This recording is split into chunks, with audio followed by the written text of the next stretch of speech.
So let's start. It says all about non-profit in the three. We renamed it, we rephrased it a little bit. It's actually Web3 for good, and we have exciting guests here, as I mentioned, and exciting projects that show actually very different sides and views on Web3 for good, but they all have in common that they are like making the world better actually. And this is, I mean, it sounds a little bit kind of, you know, but it's true. So welcome and a big applause please for my guests. Let's start with a short introduction round. I would say just do it yourself, please. Joe, we start on the left-hand side from your point of view, Abrahanny. Short introduction. What are you doing? Who are you? And yeah, just let's. And first of all, thank you for having us here. Grateful to the conference team. Thank you so much for having us, and thank you all for being here. My name is Abrahanny. I'm based in Dallas, Texas. I participate with a nonprofit called Me Llamo Art, and Me Llamo Art acquired Light Art, and we support artists in the space, making an inclusive community environment. And I'm a lens-based artist. That means I'm a photographer in this space as well. Thank you, and my name is Kuan-Ning, and I'm the co-founder of Fund the Planet. So what we are doing is we tokenize real-world asset. So the company buys Amazon rainforest, set up conservation projects over there, fractionize it, tokenize it, and attach it to objects such as fashion, for instance, such as a piece of art, for instance. So like very fluid product. So we are social enterprise, not exactly nonprofit, but kind of overlapping the cost-wise speaking, right? So yeah. Cool people, huh? My name is Rasmus. I'm from Copenhagen, Denmark, and I am the co-founder of Ethereum, a cryptocurrency project. I think we were the first project ever to actually automate micro donations for charity. So every time you would trade our currency, we would donate that micro fee that we took. And we donated millions so far and onboarded, I don't know how many animal welfare organizations. Please applause for this. I mean, just crazy that it actually worked. It was a social experiment when we launched. We had no clue if this would work out. And we just started building a huge community, turned it into a corporation, and things sort of spiraled from there, and putting non-profits on the radar, like for them to be interested in cryptocurrency. And that leads me to another project I'm building right now, which is more Web 2, but also Web 3, because we have to ask ourselves, okay, so we can do all these tons of cool shit with crypto and blockchain, but who are we building it for? And in my case, the NGOs. We have to ask, what are the issues they're facing? Why don't they trust crypto? What is scaring them? So we spent the last 6 months building the tech infrastructure of actually handling crypto donations, but compliance, guys, and EU legislation and all these sort of things, GDPR, some of the things that actually goes a little bit against crypto and what it can do, being anonymous, but we need to solve it. If we want to build the bridge between crypto and the real world, we have to figure out what are the issues we're building for the real world. Yeah, so we're trying to do that. thank you. And as you can see, I mean, we're having like animal welfare, we're having like donation projects, we have NGOs, we have for-profit, we have like nature conservation, we have community and artist support. So just on this panel, there's a world of like how we can use Web3 actually to do something good. And you just mentioned microdonations. I mean, probably you are aware of, if not, maybe you can just elaborate a little bit on that, what that is, and how it works, and for what else it can be used. Of course, and for us, it's been a fascinating journey so far. I think starting Ethereum, coming from crypto, what we did was we implemented a micro tax. So when you would buy or sell, we collected a small fee to our charity wallet. And it just grew. I mean, in 2 weeks, we had $500,000, basically. No one to donate to. We just saw, okay, this is actually something, if presented with the opportunity, people would tend to do a good thing, I guess, if it's easy. We're taking it one step further, looking also outside crypto. We're launching these MasterCard, Visa card solutions right now. So where you imagine every time that you swipe your card, making a purchase, passive giving, friends, where we don't ask you for a donation. We go in and take the merchant fee and we donate that. So actually just by doing, you're doing good. And this has been a real long time dream of mine, and it took a lot of convincing the right people and the right organizations to actually pull this off, because nothing is for free. But what we're seeing now is that like NGOs in general, they struggle with retention. The donors are dropping, and it's not because people don't want to do good, but I would have a hard time committing $100 a month if my economy fucking sucks. But if I know that I can participate in doing good passively, I might not on my own accumulate that much, but if we build 1 billion revenue streams with microdonations, then we start to look at some real numbers here that could actually have a real big impact, and where we might not necessarily anymore need to point fingers at the billionaires, saying, why are you not doing more? Of course, do it if you want to, encourage that. But if we can build a financial system where we can take some of all those hidden fees that we're getting fucked in the ass with, and actually do good with it, create a system where everybody wins, then I think we are building something we can be proud of. And we're trying to do that. That's really incredible. And if you like imagine you have like millions of dollars and no one that wants to take it because they are all afraid of like this crypto, or maybe they can't because of taxes and regulation. I mean, this is actually a problem, which is kind of a good problem, right? So, but anyway, I think it shows what potential actually also Web3 has if we take this, or like the transactions, or like even people that want to donate, they made money out of like meme coins or something, and they want to donate, but they want to do it like with their meme coins. So why not? And I think this is also like talking the NGO side, and as you mentioned, they have some, they're maybe skeptic of blockchain, of crypto in general. They might be afraid of it. They may just be afraid of the work because they're like understaffed anyway, and then they need somebody to explain. So if you are like Web3 specialists over here and you have a like a familiar NGO, favorite NGO, just do some free consulting, pro bono consulting, and help them to accept donations. But Kuan-Ning, I think you mentioned you're doing basically the other way around, but you're also using like Web3 for different purposes of like making the product actually better, and also appealing to people that want to do something good and want to support nature and want to make the planet better. How did you do it? How do you do that? Yeah, so like from the beginning, we see the incentive from the corporate side. Actually, they want to do a lot of goods. But the thing is, from the corporate side, they are like pretty cautious, right? Because when you claim you are doing good, and you need to do a really long kind of like a due diligence phase, right? You need to know what kind of cost you are really causing, because once you put out the words, the consumer look at you, they want to fact check you. And if the, let's say, donation part, the partner you are collaborating with, they are not doing the right things, or like, you know, sometimes miscommunication can happen as well.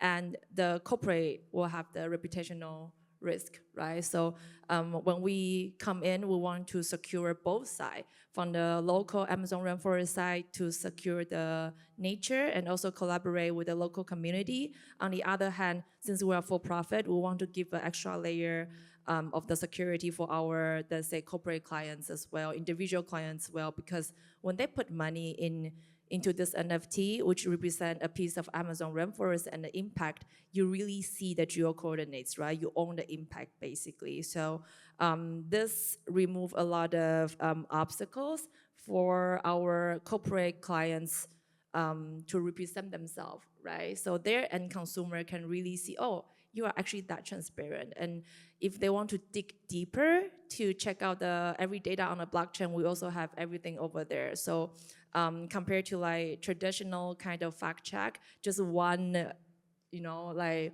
HTTPS page talking about, you know, whatever project there is, we provide more information over here, right? So that is what we do. We also see corporates, they don't have enough money sometimes, especially SMEs. They want to do good, but Amazon Rainforest project, you need to pay tax. You need to pay local people. You want to do things, like smoothly, well, correctly. And we just wanted to remove that burden for them as well. We are just a service provider helping the people who wants to do good, do it correctly. So it's also like micro action thing as well. But I think honestly that's super interesting, and probably one of the reasons why blockchain and charity is actually a match made in heaven, because of transparency. And I mean, it's global, cross-border, no fees. I mean, I made my first donation in Bitcoin in 2014 at an animal shelter in Chile, and that's when I realized, okay, this can do something. But I'm thinking also, just really interesting. Now we could brainstorm, but from a corporate point of view, also with the sort of demand for impact for employees and clients and all these sort of things, global compact goals, and you can actually trace your impact, which is, blockchain, man, come on. I think we're still 10 years too early, but it will come. We just need to wrap it in real good. I see it too, and I can tell from your excitement that we feel the same. I mean, it's a matchmaking in heaven, as you said, right? And I hope the animal shelter that you like donated the Bitcoin to, they still have the Bitcoin from 2014, so then they... I hope. So, Abrahanny, what comes to mind actually if we talk about communities? So you mentioned communities and you're so active, and I think this is a crucial part of Web3 actually. It's like for every project, also it doesn't matter if it's like supporting NGOs or like supporting good causes and buying products actually. Community is always at the kind of heart of Web3, right? So what comes to mind for you, and how do you see communities as a force for good as well?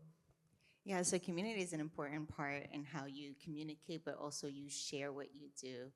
For them to be able to spread their word of what they're doing good in the community, they need a community base that is spotlighting what they're doing. It's also announcing, so you're reaching out different bubbles of Web3, which sometimes is hard to do. I know that artists sometimes are in one bubble, and then we have fashion that's in a different bubble. And so what community does, or what we could do, is spread the word. So we host weekly spaces, spotlighting artists, collectors. We are an inclusive community. That means we want to bust in some bubbles, and we want to be inclusive, where we want to showcase what the community is doing and the good that we're having, the impact that we're having, which is how we're going to get mainstream, is being able to showcase what we're doing in Web3, how it can benefit people. And in the light art space and how we're doing good in the community is shining a spotlight on what people are doing in the community that would benefit everyone to know, right? And so we want to include, we want this information so that we can share it. So we share it through our spaces, we share it through our posts, we do newsletters. And so there's a lot of good to share. And so being a part of the community is giving us the opportunity to spot a light on what they're doing. Do you guys want to add to community? I mean, what are your thoughts about like? I mean, I think from my own personal experience, when we first launched Ethereum years ago, where we were the first one, and it exploded, like sometimes you will see that in crypto, of course. But what we really tend to see is all our diamond hands who actually never sold anything. They just want to participate in doing good. And we're sort of structuring everything around a DAO decision. So early on, we have to vet every single donation, all these sort of things. But ideally, we want to have everything living on chain without the core team actually being needed. But I'm just getting the sense that if probably it's one of the most beautiful things to ever come out of the internet. But if you present like these causes people can rally behind, they will. And we're not the only project anymore. We have so many different projects supporting different causes. It could be currencies, it can be NFTs where they're allocating 10%, 5% to whatever cause it is. But what we're constantly getting is like the collaboration in the space with different projects that wants to do good. Like we're advising them so they can get started. They can build communities around a cause, embed charity into the DNA of their products. And I think it's just, I think we're only beginning actually. And I hope that we see a future where like everyone building in the space today will embed charity into the DNA, and it doesn't have to be a lot. It has to be a micro donation, but if you can attract and build your community around that, everyone wins. Yeah, I don't know your like target audience. I would like to get your opinion on this. So like, because I'm swinging between like Web2 business and a Web3 business, what I've been seeing is the Web3 community are actually more proactive in doing good. Like when they see a kind of like a good project or like good company in Web3 doing something good, because with the blockchain, you can fact check everything super fast. So I personally feel like when I'm doing deals with like Web3 companies or Web3 projects are way faster than a Web2 company, because then, you know, you have onboarding process. And I think that is the benefit comes with the community, you know, because you have a lot of educational element in between members already. And then you can say, hey, I met this person. Is she legit? Is he legit?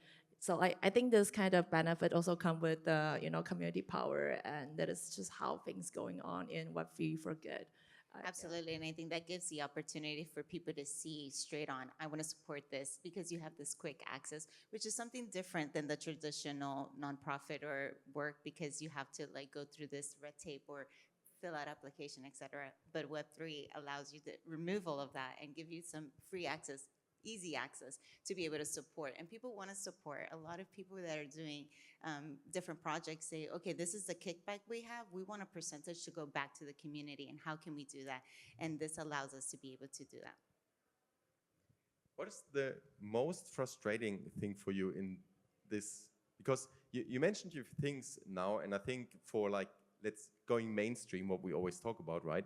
I mean, we have some technical hurdles, right? We need onboarding. It's not that easy. But I mean, there's so many advantages to have like a lot of things on Web3, or having the transparency, having this kind of donation where you just have the transaction, having the financial power behind it, having the communities who actually rally behind a cause.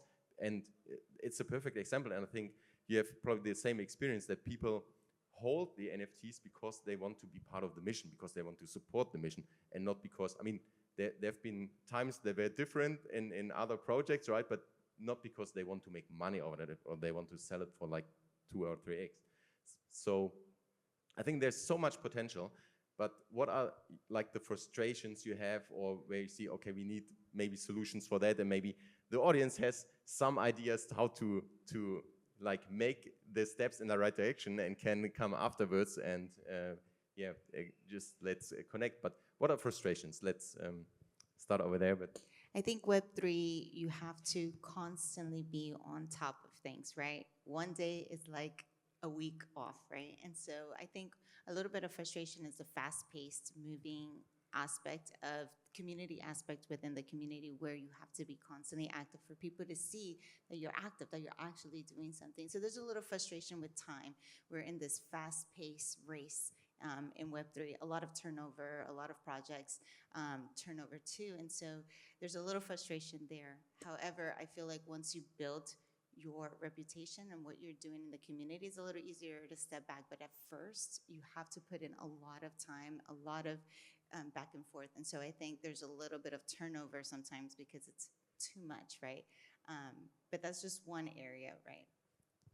Yeah, totally. Like also, I also see the time I spend on explaining what is wallet. Let's just be honest. We all take it for granted. What is wallet? What is address? Okay. Like when I'm talking to like business or like, you know, like outside of Web3 bubble, it's like, what the heck is that, right? So basically what we do is actually like translate it into a language that 60 can understand, just a magic link. And this magic link contain private key. They don't need to know this. One day, when the day comes, when the moon aligns, they can claim their NFT with a link, right? So that is how we onboard, like, let's say, Web3 dummies to this world without them even knowing it. I think that is really the first step, because we all, back then in the hype phase, right? I mean, I loved it. I also love crypto winter, and right now it's getting warmer. So yeah, that is how I face the difficulty. And how do you feel?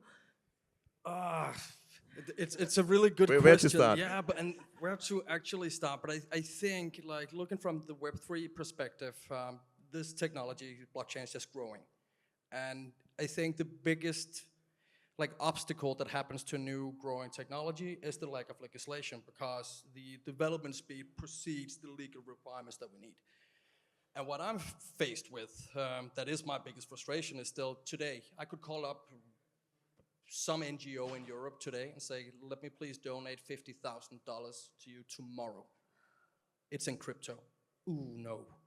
There's still too much of a stigma for many organizations towards blockchain technology. They still don't understand. That's what we're trying to sort of remove and eliminate. But the NGO world is a bit frustrating. I mean, it's a lot of red tape. And we have these very innovative, forward-thinking organizations on one side that is really good for the blockchain as a whole because it's shining a good light when they're actually creating Web3 donor experiences. But then at the same time, we have an even bigger pool of NGOs that like looking at the other, observing, seeing, is this working? Are they failing? Because all we care about is brand reputation. So we are not investing in anything before we see that they succeed. We need to have that sort of trial and error. So we are in a period where crypto donations, it is the fastest growing donation method today, but it's still a fragment of the entire pool of donations coming in, of course. So it's frustrating as a founder that we need to rely on time and like maturing the services that we're working with. But it makes me happy to start seeing these conferences, and we are seeing big institutional players. We are seeing the suits. We are rolling out the MiCA regulation, pros and cons for that. But it's happening. We are seeing this sort of merge, and we need it. But it's just going to take some time. And yeah, that's my biggest frustration. Do you see like advantages there for like first movers that are like more open? That because for sure, man. The one who's got skin in the game are the ones who are winning. It's always like that. But at the same time, when we started donating and we made these huge 100K at the time donations, I mean, the pool of our selection wasn't that big. So of course, the ones who could receive the funds would get the donation. But I'm hoping that we will see in the short future that donating crypto, I mean, we just need to build the service making them feel secure and safe about it. Because if you wanted to donate bananas or if you wanted to donate wooden shoes, have the financial infrastructure that would convert that to cash, pay it to the bank account in a compliant way. Crypto is just a mean of currency. But it is the generation holding crypto now that is also gonna inherit all the wealth of the next generation, convert that into crypto and probably will donate. And that's interesting because actually the answer is, or the thing what they are afraid of is actually the answer, right? So we have the transparency. I mean, it's much more transparent to have it like transaction on the blockchain than it is like the cash in an envelope under the door, right? So, and I think it's the same for sustainability. This actually the answer. We are much more transparent. We have much better solutions. It's faster, it's cheaper, it's greener, but still, I think also in green tech or like sustainability for the companies, you probably experience the same kind of like, let's say stigma, right? Yeah, so like also you just mentioned digital product passport, like the previous speaker mentioned about this. So like right now we see the EU regulation you just said is a major obstacle for you as well, right? So EU regulation in the future in the fashion world actually going towards a direction that you need to prove the claim. So if you say my garment is actually sustainable, how do you prove it, right? And my supply chain is carbon neutral, which right now you cannot say it because you have a legal issue because of false label right now. How can you prove your sustainability kind of contribution? Then by just, in our business case, by attaching a real piece of Amazon rainforest with all the conservation plan on chain, it's really easy to prove your contribution even to the EU government, right? So that is really open a new door right now already, especially this regulation will come in 2 years, roughly, EU taxonomy as well. So I think it's kind of not really stigma or like obstacle or anything, actually it's an opportunity, and then I think we are right about time, and we are so close. So my next question would actually be what excites you the most, and I think you had like perfect answers on that already. I mean, it's a little bit of time, but maybe the like right timing. Actually, what excites you the most for the future to come? Let's say for the next years, and with like all the possibilities, all the chances we have.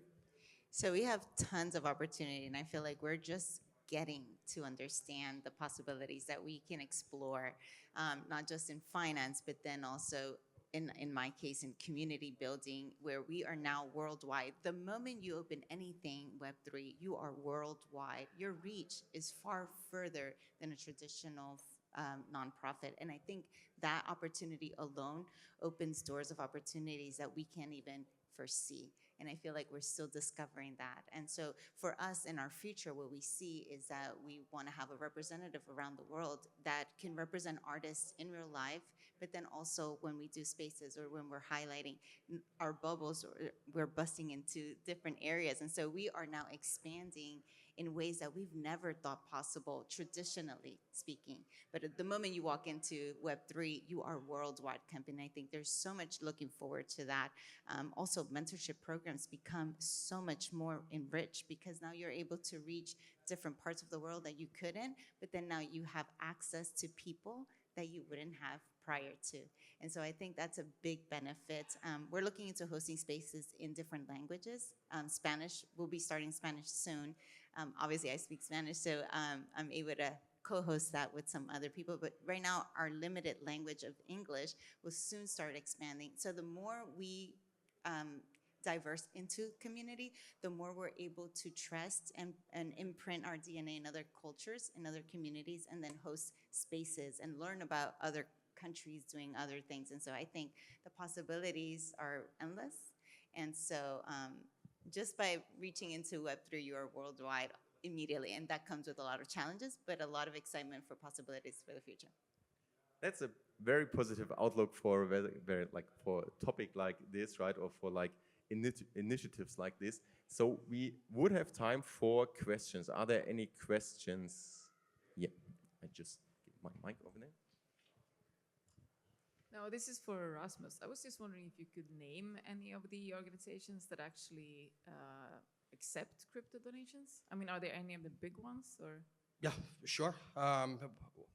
One of the organizations I admire the most is International Rescue Committee, one of the largest. They have their own ends, domain, everything, and are super adapting into every single opportunity crypto has to offer, and are really trying to build profiles around Web3 experiences. And they're also, just for excitement, we're looking into, now we're talking very much just about donations, but actually the infrastructure that we are building, what it can solve for the NGOs. Like when you have a big international organization, just dispersion of funds to heated areas around the world is costly, it takes a lot of time. We can solve it with blockchain if we can off-ramp immediately, which we're trying to. They can look into generating their own supportive stablecoin, generating yield. There's so many opportunities here. But there are many cool organizations out there, and they're really doing a good job. So we are coming to an end.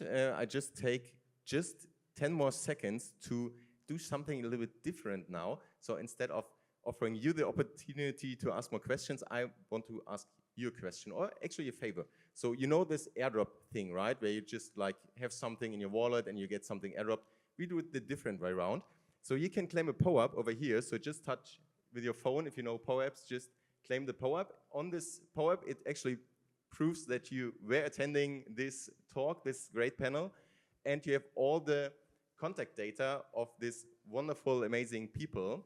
And my question to you is, or my ask for a favor is, if you have anything where you can say, okay, you want to support those initiatives, reach out to them, support their causes. I think they're doing such a great job, and that's it. So thank you for your attention. Thank you guys for the work you're doing and for being here on stage. So thanks, man. Thank you, guys.